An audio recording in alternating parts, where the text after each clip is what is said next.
Wunderparlement. Wunderparlement.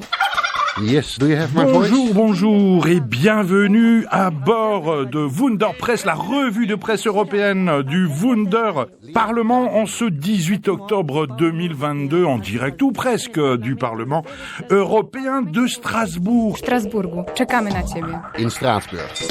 Toi aussi, tu peux venir. Des monstres ukrainiens vont-ils nous envahir? C'est le quotidien roman Le Temps qui nous raconte que la cyberarmée de volontaires crée des monstres en Ukraine, cette cyberarmée avec des dizaines de milliers de personnes qui combattent contre la Russie pour le compte de l'Ukraine. C'est un angle mort du conflit, même si c'est caché derrière des écrans d'ordinateur.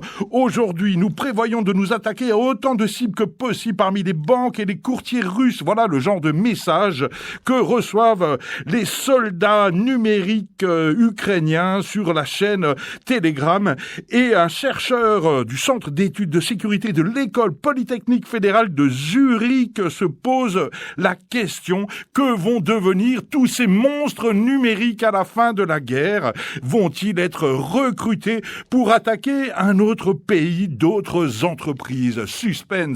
La guerra de Ucrania. Poutine. La guerra en Ucrania. Putin. The Russian aggression in Ukraine. Et si on sauvait les forêts, c'est pas con du tout. La biodiversité nous le demande. Biodiversity is A global problem. It requires globales Handeln und globale Lösungen. A global solution. Le Parlement européen aurait fait un pas de géant contre la déforestation importée, mais c'est pas aussi simple que ça. Bien sûr, évidemment, nous raconte le mensuel Alternative économique du mois de septembre 2022, puisque la consommation des Européens génère de la déforestation en Amérique latine, en Afrique, en Asie. En septembre 2022, le Parlement a voté un texte ambitieux pour interdire l'accès au marché commun de produits liés à cette déforestation importée, mais un compromis doit encore être trouvé avec les États membres. Pour Marie Toussaint, eurodéputée écolo qui suit le dossier pour le groupe des Verts, il s'agit d'un vote très important qui marque la fin d'une logique pure de marché. Ici, on répond au problème de la déforestation par la norme, mais les négociations s'annoncent difficiles puisqu'il va falloir encore convaincre les 27 États membres représentés par le Conseil de l'Union européenne, et ça va durer longtemps. Espérons que la forêt va gagner avec un peu de chance et beaucoup de volonté. La Commission européenne a financé une campagne sur le voile islamique qui affirmait notamment que, je cite, « la liberté est dans le hijab ».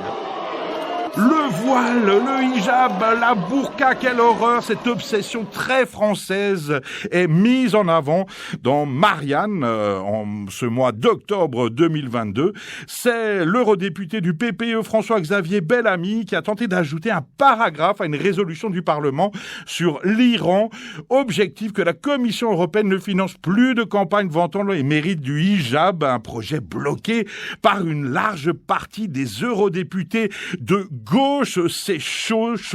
Que va-t-il se passer? La France, l'Europe vont-elles être envahies par le voile, par la burqa? C'est du suspense. En tout cas, dans Le Monde daté du 4 octobre 2022, on se pose des questions sur le voile et les autres vêtements qu'on a le droit de porter ou non à l'école, au collège, au lycée. Et on peut, par exemple, se poser des questions sur les jupes longues. Alors, les jupes longues sont-elles un signe ostentatoire de religion? Eh bien, ça dépend. Si vous les portez aussi lors d'événements religieux, oui, mais si vous ne les portez pas lors d'événements religieux, non. Alors, les proviseurs sont en demande de textes éclaircissant cet aspect vestimentaire des jeunes Français et Françaises. Et en tout cas, l'Europe n'est pas prête pour l'instant d'interdire les jupes longues et pourquoi pas aussi les jupes courtes pendant qu'on y est. Enfin, pour terminer, on va se promener dans l'univers des USB. Le chargeur universel, on en parle depuis longtemps. Après plus de 10 ans de bagarre, la directive relative aux équipements radioélectriques devrait enfin être révisée.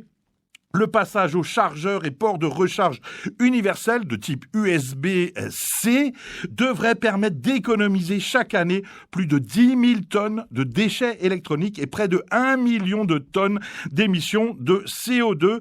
Ce bonheur va-t-il simplifier la vie des Européens et des Européennes ? Oui, non, ne sait pas. Normalement, ça devrait, à l'issue d'un trilogue donc entre le Parlement, la Commission et le Conseil représentant les États, on devrait vers 2024 avoir un chargeur universel. Et évidemment, le géant Apple qui aime beaucoup, on se demande pourquoi, vendre très cher ses câbles propriétaires, va tout faire pour éviter de se plier à cette nouvelle loi en adoptant la recharge par contact sur ses iPhones avec ou sans explosion. Wunderparlement. Wunderparlement. Voilà, Wunderpress se termine. On vous rappelle que le Parlement européen est ouvert à toutes et à tous. Il suffit de venir cliquer sur wunderparlement.eu. Je répète, wunderparlement.eu. À bientôt pour de nouvelles aventures européennes. In Straatsburg. Toi aussi, tu peux venir.